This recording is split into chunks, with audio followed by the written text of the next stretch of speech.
आपण वेळोवेळी रेल्वे प्रशासनाकडे असेल, त्याचबरोबर काय असेल काही राजकारणी असेल त्यांच्याकडे पाठपुरावा केला, तर नेमकी काय प्रतिक्रिया आज तुम्ही भेट घेतली होती रेल्वेच्या अधिकाऱ्यांची? आम्ही सिनियर DCM योगेश पाटील साहेबांशी आम्ही भेटलो आणि ते आत्तापर्यंत जे आम्ही दिल्लीपर्यंत आणि राजकीय पुढाकारापर्यंत आम्ही जाऊन ह्या गाडीसाठी पाठपुरावा केला आहे आणि कायमस्वरूपी व्हावी, तरी आम्हाला प्रत्येक वेळेस मुदतवाढ ह्या गाडीसाठी मिळलेली आहे. आणि जी आम्हाला करोना काळामध्ये पहिली मेल येत होती 9:15 त्या टायमाला जी आम्हाला सेवा मिळत होती, त्या सेवेसाठी ही गाडी दौंड कलबुर्गी गाडी आम्हाला ती मिळालेली आहे.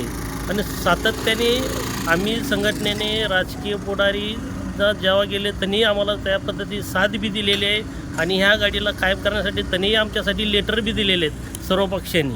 ह्यामुळं आम्हाला ह्या गाडीचा पुढीलसुद्धा योगेश पाटील साहेबांनी की असे म्हटले की आम्हाला मुदत वाढ करून आम्हाला देणारच बी आहेत असे त्यांनी दिले. आता आश्वासन तर दिलंच आहे आणि पाठपुरावा त्याच्याला मुंबई दिल्लीपर्यंत त्यांनी करतो म्हणलेले आहे.